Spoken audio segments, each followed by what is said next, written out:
Hey, hey, good afternoon. So I mentioned this on the last video. I had a question that came in from a past student who went through the program, and he's exiting a couple deals and looking at basically what's he going to do next. So he's considering internet businesses and was asked about the pros and cons of internet versus franchise deals. And obviously, he knows I've been doing a lot of franchise deals here recently, so figured I would come on and kind of break down what that conversation was like and what I see as the pros and cons to those two. Now we know the pros to internet businesses. Most of the people that are looking to do those, I got to hang out with some amazing digital nomads. There are more people than ever that are living remotely, and I think that's one of the big benefits. I think people want to be able to travel, and it becomes just a really big issue. It's interesting talking to people like, if you're in a relationship and you get these remote privileges, or you both even had remote privileges during COVID, and so we're working from all over the world and traveling, getting to see all these beautiful places and just experience the freedom that comes from that. And then one person gets called back into work, and all of a sudden you have this really tough decision. And it's something I've definitely taken for granted. I've lived overseas for almost 10 years now, but the idea that, like, man, okay, I've got to now be a little more home base, or we've got to figure out what that lifestyle is going to look like. But I think that's one of the more attractive things about owning a internet business, and that was my first kind of foray. It was like, all right, I can run this business from anywhere, so I might as well go somewhere, and especially if I can go somewhere where my expenses are going to be a little bit lower. The other benefit, though, is time. So having not so much like not putting time into the business, but just having time freedom, which is to say, if you've got a business and it's a retail shop and it's open from these hours, especially when you're starting off, you're going to be expected to be at least on call, if not there, during those business hours.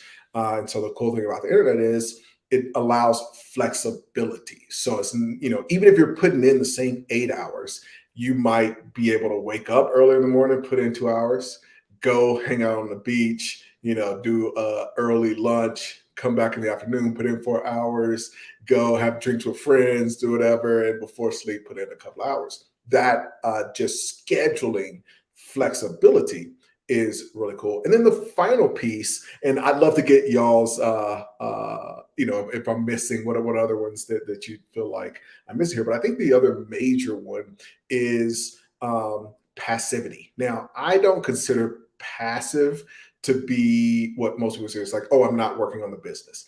I just think that it's this relationship between time and money that's asymmetrical.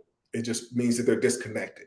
So on one end of the spectrum, you've got these folks that are working all day. They're working in a job. They've got 8 hours. It's you're going to get paid for those 8 hours.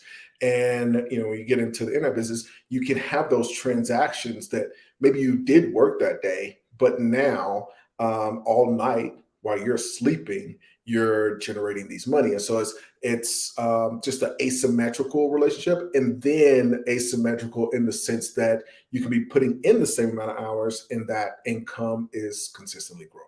So those are the three benefits. And so I wanted to compare that with some of the opportunities, some of the things that I'm seeing in the franchise market right now, which, there are some really neat things. Now, the first thing that I will say is, if you're looking to run a franchise, basically I want to look at things that meet those same three criteria. I want to be able to run, with the franchises that I have right now that we're looking at buying. We've got several that just are in different and even in investing in. The most recent one, it helps to have a partner. So I do have a partner that's there. But at the end of the day, neither of us could be there because nobody would even know.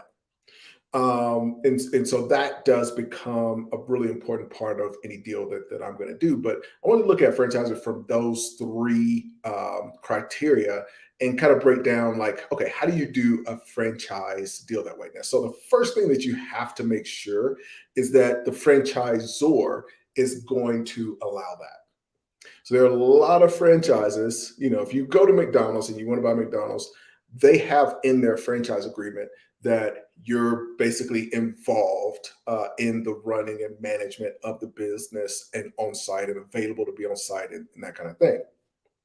Now, as you get to 10 units and that kind of thing, they loosen up a little bit, but they aren't selling your franchise with the idea of you being able to run it. Now, on the other end, of the spectrum, and I call those like passive disallowed. On the other end, there are basically kind of passive allowed and location independence allowed franchises. And so you want to be clear with your plan so that the franchisor can decide that they're willing to work with that, because it just ends up a nightmare if they've got expectations, you aren't fulfilling those expectations, and that kind of thing.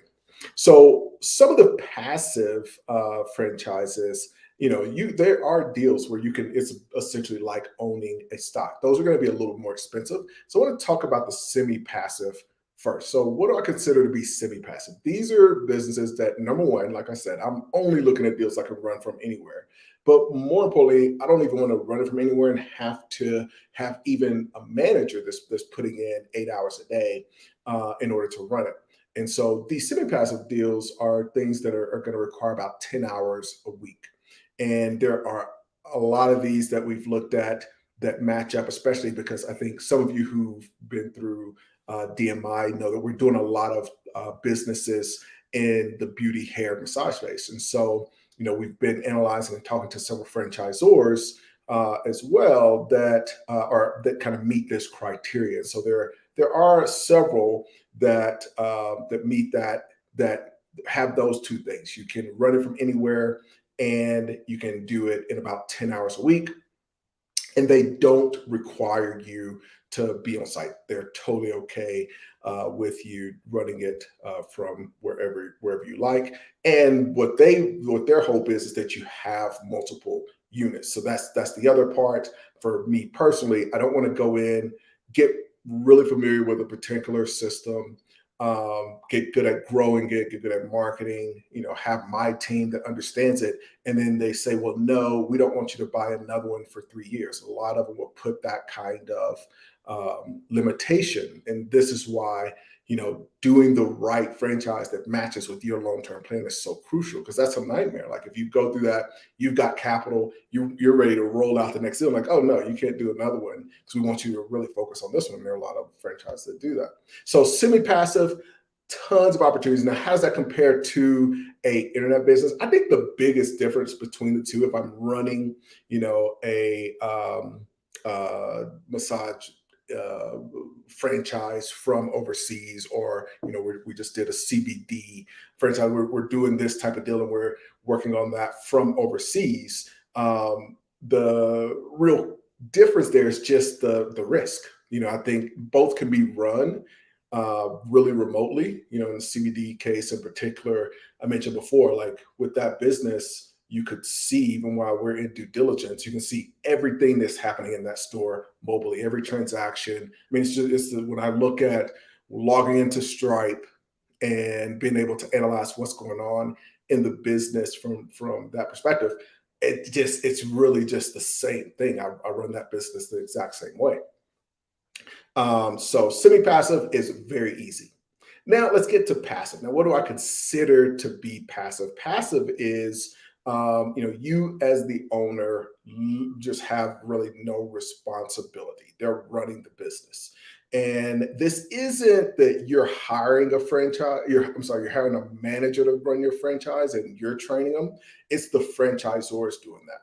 So in our CBD franchise, that is the deal that we negotiated, was that the franchisor literally is running the business. Now they take an additional fee. That means we're going to make less money, but it is 100%. So not only can I see everything, but I can see everything that's going in the business, but I don't have, if that manager quits, that's running the business, then I wouldn't be the person that has to figure that out. Now, I could be, but it's not necessary. So we're looking at assisted living deals that are very similarly run.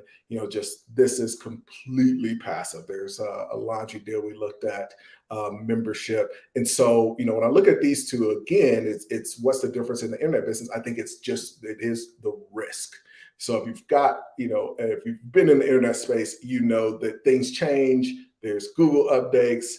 It's, even if you're making money while you sleep, sometimes you have a hard time sleeping because, Facebook changes their algorithm, the business can be totally gone. Instagram changes, business can be totally gone. If you're on SEO as opposed to ads, Google does the next update, and again, your business can be totally gone. And so you look at these offline and franchise deals, whereas, and even just statistically, you have just a very low rate of failure when it comes to franchises. And on the other end, you've got a high rate of failure when it comes to internet businesses.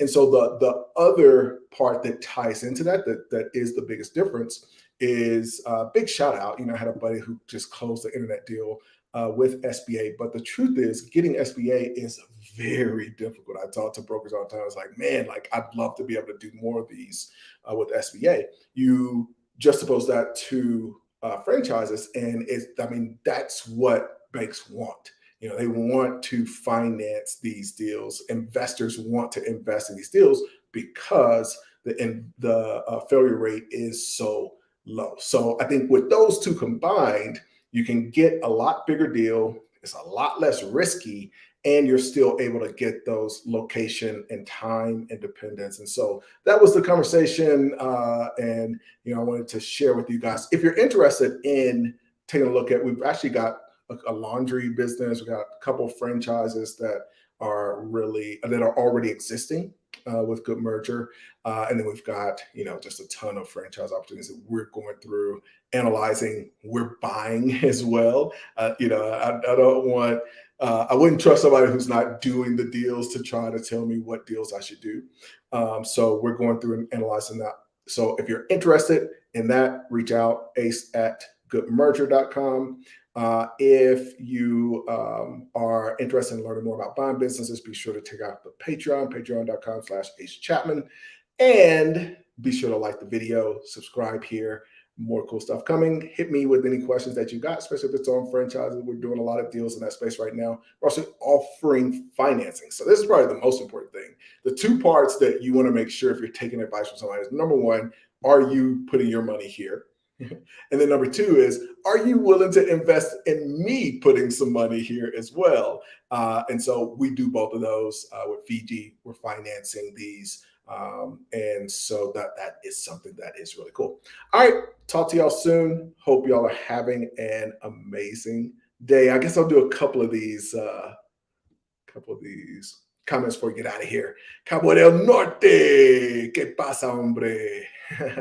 There's Ace, big blessings. I certainly appreciate it. Tam popped in and said, hey, Ace, I appreciate it. And buenas tardes, el que. Muchas gracias. Hasta luego.